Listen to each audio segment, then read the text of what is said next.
बिस्मिल्लाहिर्रहमानिर्रहीम अस्सलामु अलैकुम। मैं हूं मोहम्मद रिजवान। आप सब दोस्तों को वेलकम करता हूं अपनी इस वीडियो में। आज की इस वीडियो में हम डिस्कस करेंगे बूटिंग प्रोसेस। बूटिंग प्रोसेस क्या होता है और ये कैसे काम करता है। आपने अक्सर देखा होता है कि आप जब सिस्टम ऑन करते हैं, सिस्टम ऑन करने के बाद काफ़ी सारी चीज़ें एग्जीक्यूट होती हैं आपके सिस्टम में, और जब ये सारी चीज़ें एग्जीक्यूट होकर आपके सामने एक डेस्कटॉप अपीयर हो जाता है, इन सारी एग्जीक्यूशन को हम बूटिंग प्रोसेस कहते हैं। और ये बूटिंग प्रोसेस एक्चुअली एक प्रोसेस नहीं होता, इसके अंदर काफ़ी सारे मल्टीपल प्रोसेसेस एग्जीक्यूट होते हैं। इन सारे प्रोसेसेस को हम कंबाइनली कहते हैं बूटिंग प्रोसेस। बूटिंग प्रोसेस में सबसे पहले हम जब सिस्टम ऑन करते हैं तो ये सबसे पहले चेक करता है हमारे सिस्टम के अंदर हमारे पावर सप्लाई को, क्योंकि पावर सप्लाई सबसे पहली चीज़ है। अगर पावर सप्लाई नहीं है तो पूरा सिस्टम ही ऑन नहीं हो सकता। और पावर सप्लाई के बाद अगर हमारे रैम को, हमारे मदरबोर्ड को और हमारे एक चिप होती है CPU, उसको चेक करता है कि यार ये वर्किंग फॉर्म में है या नहीं है। अगर वर्किंग फॉर्म में है तो ठीक है, अगर वर्किंग फॉर्म में नहीं है तो हमारा सिस्टम ऑन नहीं होगा। फर्ज कर इस वक्त हम मान लेते हैं कि हमारा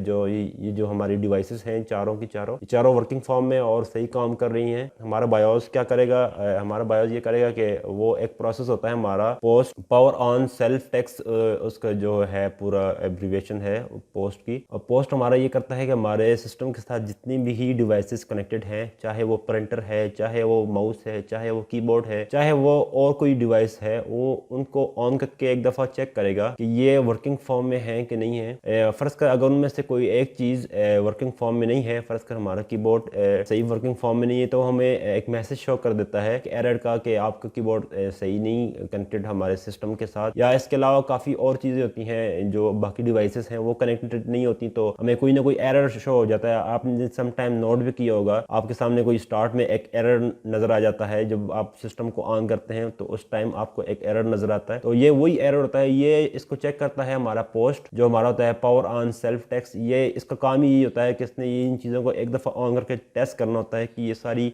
वर्किंग फॉर्म में है कि नहीं है। और जब ये सारी फ़र्ज़ कर हम मान लेते हैं कि ये सारी वर्किंग फॉर्म में है, तो जब इसका ये प्रोसेस कंप्लीट हो जाता है पोस्ट का, तो उसके बाद क्या होता है, बायोस उसके बाद फाइंड करता है हमारे बूटिंग डिवाइस को कि कौन सी इस वक्त बूटिंग डिवाइस सिलेक्टेड है। बाय डिफ़ॉल्ट काफ़ी सारी मैन्युफैक्चर कंपनियां जो होती हैं वो हार्ड डिस्क को बाय डिफ़ॉल्ट रखती हैं। उसको आप चेंज भी कर सकते हैं मैनुअली भी। आप USB को के ऊपर भी आप लेके आ सकते हो उसके ऑप्शंस को, और उसके साथ आप DVD को भी सिलेक्ट कर सकते हो। ये आप मैनुअली कर सकते हो। समटाइम आप सिस्टम ऑन करते हो तो स्टार्ट में आपने बिल्कुल बॉटम में देखा होता है, वहाँ पर ऑप्शन होता है किसी कंपनी के जो लैपटॉप्स या आपके डेस्कटॉप कंप्यूटर हैं, उनमें ऑप्शन आ रहा होता है कि F9 या F12 या F2 प्रेस करें बूटेबल ऑप्शन तक पहुंचने के लिए। तो आप जब उसको प्रेस करते हैं तो आपको सामने नजर आ रहा होता है एक लिस्ट में कि कौन सा बूटिंग ऑर्डर इस वक्त लिस्ट में टॉप पे है। वो वहां से आप मैन्युअली उसको चेंज कर सकते हैं। तो इसी तरह जो हमारा सिस्टम होता है, सिस्टम में जो बाय डिफॉल्ट जो जिस तरह सेटिंग की होती है मैन्युफैक्चरिंग कंपनियों ने, उस हिसाब से उसी सीक्वेंस से वो चेक करता है। अगर उससे फर्स्ट कर आपके पास न्यू PC है, उसमें विंडो इंस्टॉल ही नहीं है, तो क्या करेगा, सिस्टम देखेगा आपकी हार्ड डिस्क में, क्योंकि